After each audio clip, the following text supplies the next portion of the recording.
আপনি কি জানেন শিবলিঙ্গ কোনো মূর্তি নয়, তবুও শুধু একটাই প্রশ্ন, কেন শিবলিঙ্গ গোলাকার? শাস্ত্র অনুযায়ী শিবলিঙ্গ হলো শিবের নিরাকার রূপের প্রতীক। এর কোনো শুরু নেই, কোনো শেষ নেই, যেমন ঠিক ব্রহ্মাত্ম। পুরাণে বলা হয় একবার ব্রহ্মা ও বিষ্ণুর মধ্যে শ্রেষ্ঠ বিতর্ক চলছিল। ঠিক তখনই আবির্ভূত হয় এক অসীম জ্যোতির্লিঙ্গ, ওপরে আকাশ নিচে পাতাল ভেদ করে।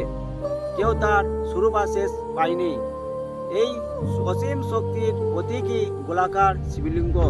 গোলাকার মানে চক্র, অনন্ত ও চিরন্ত শক্তি।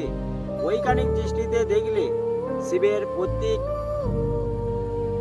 শিবলিঙ্গের আকৃতি কসমিক এনার্জি প্রকাশ করার জন্য আদর্শ। এই কারণে শিবলিঙ্গ জল ঢাললে তার চারদিকে প্রবাহিত হয়, শক্তি ছড়িয়ে পড়ে। শিবলিঙ্গ কোনো শরীর নয়, এটি সৃষ্টি, উৎসব ও লয়ের প্রতীক।